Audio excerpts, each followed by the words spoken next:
nagising ng Disney Princess ngayong araw at parang inaamag na nga yata yung mga pang-workout ko dito. Pinakalimutan ko na kasi itong treadmill kong binili. Kumain na lang ako ng kumain. Naksyota. Naman ayan, panigurado bubulihin nyo na naman ako na sabay-sabay. Kasi nagsimula na naman ako sa day 1 ko. Excited ko naman mo tumakbo. Hindi pa pala ako nakasapatos. Naman ayan, dali-dali. Kinuha ko na nga ito sapatos ko na parang hindi pa nakakaranas ng linis. Itong mga nakaraang araw kasi nakakatamad talagang mag-workout. Kapag ka umaga kasi tanghali ako nagigising. Kapag kagabi naman, kumikidlat ng malakas.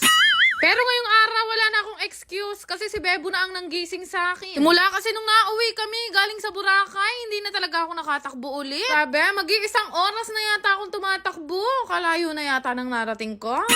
Pagkatapos ko mag-workout, nagalis na agad ako ng damit at grabe nga yung pawis ko ngayong araw. After noon, naligo na nga ako tapos inaya na rin ako ni Bebo dahil kakain na nga daw kami ng brunch. Ulam namin for today's video ay ginataang kalabasa na may sitaw na nilagyan ng crab. Hit na naman nga tayo sa No Rice Challenge. Sa lahat ng challenge o pagsubok sa buhay ko, yan talaga ang pinakamahirap. Nakuha ko na nga kay Bebo itong Miss D Gourmet bagoong ko. Napaubos na rin naman kaya sinimot ko na. Ulitin ko, hindi po ako araw-araw nagbabagok. Kayo naman. Pero alam nyo ba, kung pwede lang magbagok araw-araw, ay Diyos ko. Mas malaki ang matitipid ko kasi kahit itong Miss D na lang ang ulamin ko, okay na. Alam nyo ba si Bebo kahit maitim yan, sobrang arte niyan sa pagkain. Di yan kumakain ng bagok, pero itong Miss D Gourmet, paboritong-paborito nyo. Sasela niya pa mo yung matulingay ni.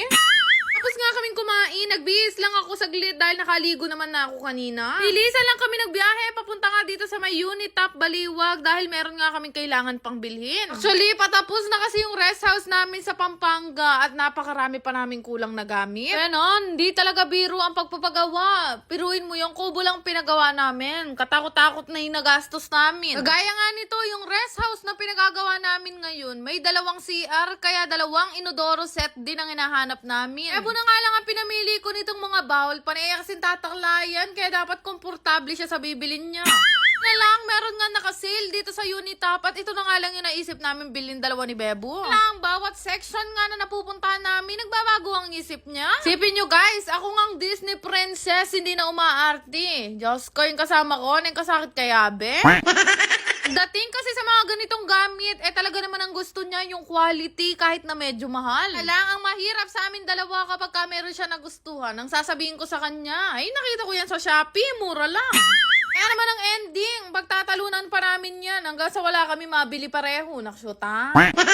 Nga sa mga faucet at bidet, ang hinahanap naman namin ngayon shower na maganda ang quality. Alam niyo naman ako, sobrang barat ko. Kaya nagtanong agad ako kala kuya kung meron ba silang shower dito na maganda ang quality pang mayaman. Pero mura lang ay. Hindi na nga lang sa akin sila kuya at hindi na nakasagot.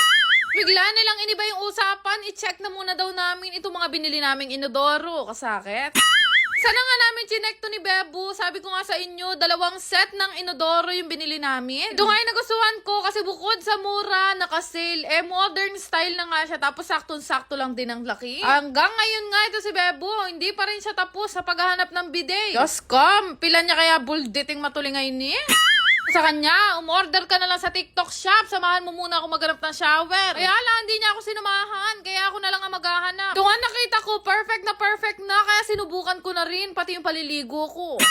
Yun nga, pati mga shower, pinoproblema natin. Dati, basta may gripo kami, sobrang saya ko na kaysa magbomba ako, naksyota. Yun ang workout ko nung parang high school pa lang ako. Kaya kung mapapansin nyo, malaki ang mga binti at braso ko. Kaya nga, dumating nga ito si nanay. Metong niya pang masiglayan. Mat naman, natapos na rin si Bebo maghanap ng bidet. Tinawag ko na nga siya kasi meron ako nakita ditong inodoro na naka 50% off. Ilis niya nga nagpunta kasi sabi ko sa kanya, modern na modern. Pala naka 50% off. Nakshuta, 50% off lang din ang pwede mong gamitin.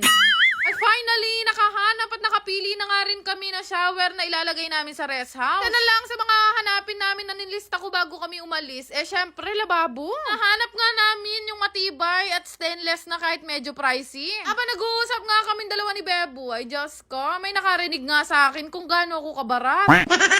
Pagkatapos nga noon, umakyat na nga kami dito sa taas dahil ito namang kutsyon ang titingnan namin. Lalagay naman namin to doon sa kwarto ng kubo namin dahil wala pa nga kaming higaan doon. Nakalista nga rin sa amin kung gaano kalaki na bibili namin dalawa. Nung nakapili na nga kami ng foam, naghanap naman ako ng mga pwede kong pan-design sa kubo. Sabi ko nga kay Bebu, pwede pala mag-prenup dito sa unit top. Maganda ang view, maraming bulaklak. Yun nga, fast forward, nagbiyahe na nga kami papunta dito sa rest house. At ito na nga ang update ng pinagagawa naming kubo. Malapit na yan matapos, guys. Pero malapit na rin matapos ang ipon namin dalawa ni Bebu. Pero okay lang yan. Hindi tayo dapat magpahalatang walang ipon dahil tayo ay Disney princess. Naksyota. Baba ko na nga sa kanilang lahat. Kasama nga doon si tatay, yung mga pinagbibili nga namin sa unit top. Napakadami namin pinagbibili ngayon at talaga naman nasagad ang credit card ko. Pero baka sagad na natin, sige. O sa tingin nyo, nakamagkano kaya kaming dalawa ni Bebo ngayong araw? At ang makakahula, bibigyan ko ng 1,000, kanyaman. Naksyota. Yan lang naman. Salamat! Pakita ko sa inyo guys, ito nilalaro kong masaya game. Kung kayo maglaro guys, ito ay para lamang sa mga nakakatanda at bawal sa mga bata ha. Ibangan lang din at kapag ka may extra kayo, pwede nyo laruin. Para makapaglaro, mag-register lang kayo doon sa link na ilalagay ko nga sa comment section. Marami nga silang laro dito na pwede nyong pagpilian at pwede nyong paglibangan. Kaya nga nitong nilalaro ko, libangan ko lang yan guys, pero minsan talaga ay nananalo ako ng malaki. Pero gaya ng ibang laro, meron nananalo at meron din natatalo dito. Tingnan nyo yung nangyari sa akin, nanalo nga ako ng mega win at yung binet ko dyan 5 piso lang. Nagawa ko lang din talaga tong libangan at kapag ka nananalo na ako, wini-withdraw ko na rin. Yung malaki na panalunan ko ngayon, kaya sa mga magre-register, sige bibigyan ko kayo ng ayuda. Naksyuta?